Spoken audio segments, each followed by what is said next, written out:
Guys and welcome back to the YouTube channel. पिछली video में जैसे मैंने आपको बताया कि अगर जेके एसएसबी को लिस्ट रिवाइज़ करनी पड़ी तो वो किस तरीके से करेगी, क्या क्या चेंजेस होंगे। फिर भी मैं आपसे माफ़ी मांगता हूँ जिन लोगों को मेरी बात समझ में नहीं आई, मैं उनके लिए माफ़ी मांगता हूँ।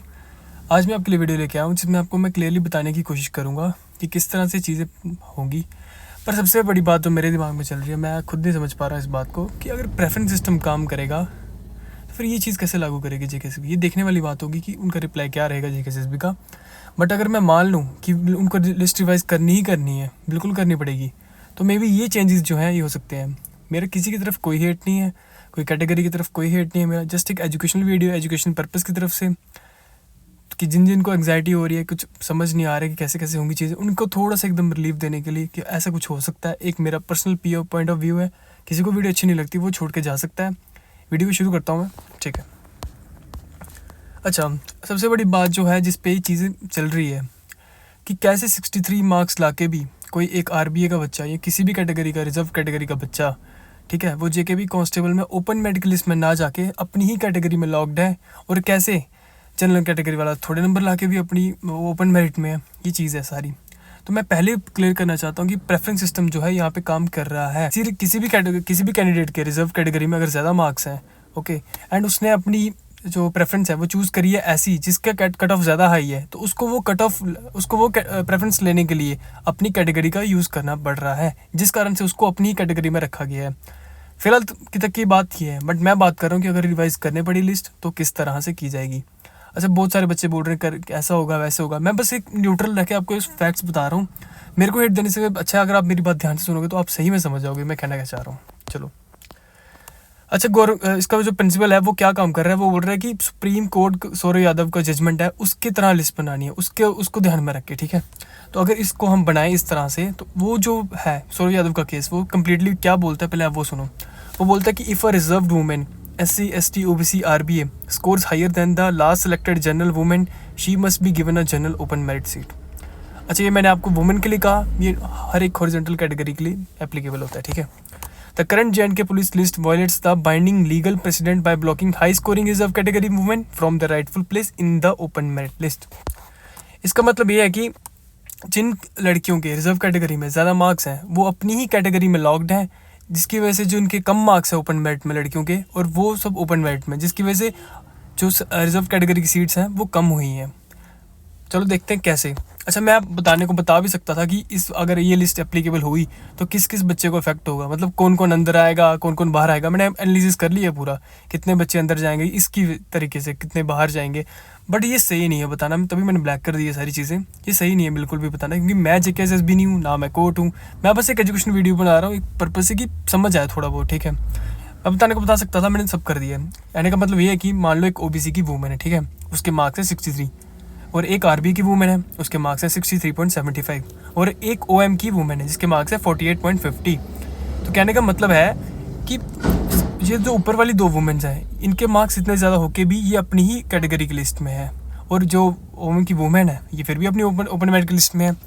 इसका मतलब ये है कि इसी पे सारा केस है कि इनको शिफ्ट क्यों नहीं किया आपने ओपन मेरिट में। अगर ये शिफ्ट होते तो और बच्चे रिजर्व कैटेगरीज के सीट में आ सकते। मैंने फिर बताया ऐसा क्यों नहीं किया, मेरी तरफ से था कि मेरे को जो लग रहा है कि प्रेफरेंस सिस्टम की वजह से नहीं किया। बट देखते हैं क्या चीज़ है। ओके, अगर इस चीज़ को करेक्ट करते तो माइग्रेशन होना शुरू हो जाएगी। इसका मतलब है कि रिजर्व कैटेगरी से जो बच्चे हैं वो ओपन में शिफ्ट होने शुरू हो जाएंगे, ठीक है। तो any candidate scoring higher than the open merit women का कट ऑफ 47.75 जो है उससे ज़्यादा करेगा, उसको वो ओपन में शिफ्ट कर देंगे। और वैसे ही क्राइटेरिया क्या होगा रिजर्व एसपीओ के लिए, any candidate scoring higher than the current open merit SPO cut off 29.75, ठीक है। अगर हम ये चीज़ें चेंजेस करें ना, कि माइग्रेशन करना शुरू करते हैं, जिनके बच्चों के रिजर्व कैटेगरीज में ज़्यादा मार्क्स हैं उनको ओएम में ट्रांसफ़र करना शुरू कर दें, और जिसकी वजह से एक पूल क्रिएट हो जाएगा किसमें, रिजर्व कैटेगरी के सीट्स में, और रिजर्व के बच्चे आ जाएंगे। तो ऐसा देखने में मुझे मिला कि 200 कैंडिडेट्स होंगे जो इनकरेक्टली प्लेस्ड हैं और उनको फिर ओपन में ट्रांसफ़र करने की ज़रूरत है, ठीक है।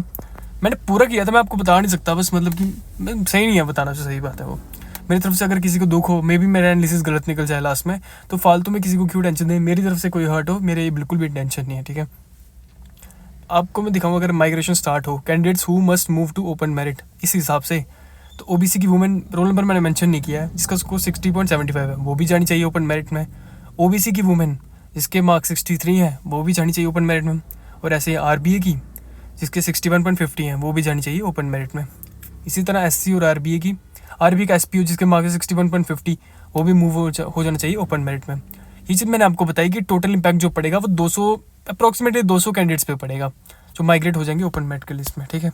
अब कॉन्सिक्वेंस क्या होगा इसका, एक इफेक्ट पड़ेगा ओपन मेरिट के लिस्ट पे, ठीक है। 200 प्लस हाई मेरिट कैंडिडेट्स होंगे जो रिजर्व कैटेगरी के वो अंदर आएंगे, और 200 जो लास्ट लोअर मेरिट वाले बच्चे होंगे जो ओपन मेरिट के होंगे जिनके कम मार्क्स होंगे नीचे से, उनको वो बाहर निकालेंगे वैसे ही, और वहीं से नीचे से प्लेस करते चलेंगे high merit candidates from reserve categories. वही चीज़ मैं लिखी है आपको पढ़ के बताऊंगा। The open merit category has a fix number of seats where higher scoring candidates from reserve categories rightfully claim their spots and equal number of the lowest scoring candidates currently on the open merit list must be remove. नीचे से remove होंगे, वहीं से place कर दिए जाएंगे। अब मैंने ये भी बनाया था कि कौन कौन रिस्क के जोन पे है, किस किस को रिमूव किया जा सकता है, क्या चीज़ें हैं। सही नहीं है बताना, इसलिए बार बार कह रहा हूँ, नहीं बताऊँगा। Okay, the drop zone who is remove from the open merit, ठीक है। रिस्क जोन किन किन पे है, तो जो भी वुमेंस 47.75 मेरे हिसाब से या 54 तक हैं, शायद ये रिस्क जोन पे हो सकती है, मे बी। मैंने रोल नंबर तक लिखे थे एक एग्जाम्पल के लिए, पूरे तो बहुत सारे हैं, पूरे मैं बना भी नहीं सकता, इतना लिस्ट कौन बनाएगा, बट हाँ एग्जाम्पल के लिए बना सकता हूँ। ओपन मेरिट की ये वाली सारी वुमेंस जिनके स्कोर इतने इतने आ रहे हैं, ये तो डिस्प्लेस हो जाएंगी फिर because of the higher merit. चलो, अपॉर्चुनिटी क्या रहेगी, माइग्रेशन क्रिएट्स करेगी, एक वैकेंसी क्रिएट करेगी, कहाँ पे, रिजर्व कैटेगरीज में। क्यों? क्योंकि जिनके मार्क्स ज़्यादा होंगे रिजर्व कैटेगरीज में वो शिफ्ट हो जाएंगे ओपन मेरिट में। जैसे टॉप की RBA OBC STA women move हो जाएंगी ओपन मेरिट में, सीट्स जो खाली हो जाएंगी इनकी तरफ से वो वेटिंग लिस्ट वाली कैटेगरीज या फिर जो पीछे से और बच्चे होंगे उनको मिल जाएंगी। तो इससे क्या होगा, एक पूल क्रिएट हो जाएगा। अब जो न्यू सिलेक्शंस होंगी जो RBA की वेटिंग लिस्ट से, उससे क्या होगा, मैंने पूरी बनाई थी, मैं आपको बता नहीं पा रहा हूँ मैं सही बात जो है, क्योंकि बताना सही भी नहीं है रोल नंबर के हिसाब से। माइग्रेशन होगी, अगर हम देखेंगे टॉप 36 RBA वुमेन जो होंगी वो ओपन मेरिट में मूव कर जाएंगी, तो इससे 36 वैकेंसी क्रिएट हो जाएंगी RBA कैटेगरी में।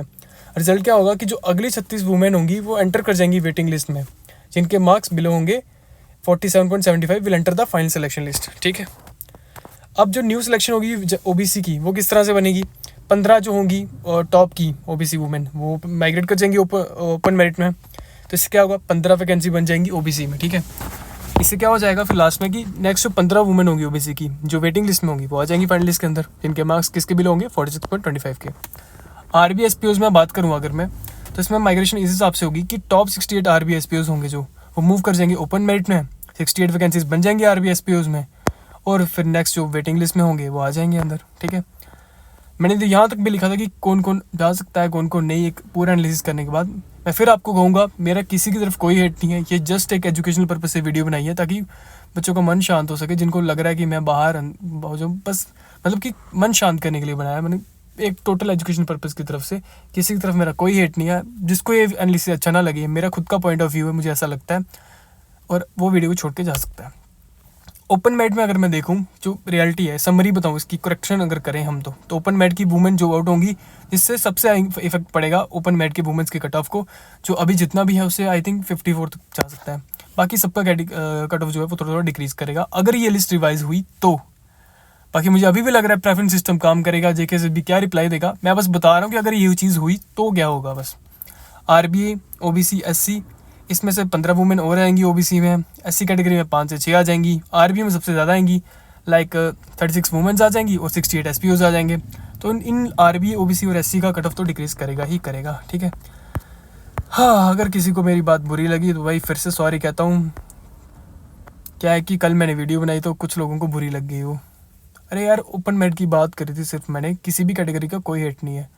ऐसे पोर्ट्रे किया गया कमेंट्स में मुझे जैसे कि मैंने पता नहीं क्या किया। अरे मेरे भी बहुत सारे कैटेगरी वाले फ्रेंड हैं, किसी की तरफ हेट नहीं है, जस्ट एक बात थी कि ओपन मेरिट के साथ गलत हो रहा है, तो मुझे हेट देना कमेंट में उससे कोई फ़र्क नहीं है। मैं बस एक न्यूट्रल एनालिसिस रखा है आपके सामने बिल्कुल फैक्ट्स के हिसाब से। अच्छा, जिसको होगी ना कुछ मतलब कि ये गलत बता रहा है भाई, ये ऐसे कर रहा है, मैं उसको फैक्ट्स दे भी सकता हूँ, मुझे मैसेज करना है टेलीग्राम पे, मैं आपको बता दूंगा मैंने किस तरह से एनालिसिस किया इसका, किस तरह से हम शीट का यूज़ करते हैं और हम किस तरह से एनालिसिस करते हैं। मेरी वीडियो का अगर बिल्कुल भी ये मकसद नहीं है कि किसी को बुरा लगे, मैं बस ये वीडियो बना रहा हूँ जो चीज़ अभी मतलब मुझे देखने को नहीं मिल रही, जिस पे कोई बात नहीं कर पा रहा, जो चीज़ समझा नहीं पा रहा किसी को, मैं बस वो समझाने की कोशिश कर रहा हूँ। अगर फिर भी मेरी वीडियो किसी को बुरी लगती है मैं फिर कहूँगा, मैं फिर सॉरी कहता हूँ आपको। अगेन अगर मेरी वीडियो अच्छी लगी है किसी को तो वो सब्सक्राइब करें, प्लीज़ लाइक करें, क्योंकि यार मेहनत लग रही है। सुबह से बैठा हूँ मैं, आई थिंक 4-5 घंटे हो गए मुझे बैठे हुए इस चीज़ को सॉल्व करते हुए। मेहनत का चलो करना, आप सब्सक्राइब करना, बाकी बस इतना ही कहूँगा। Thank you very much.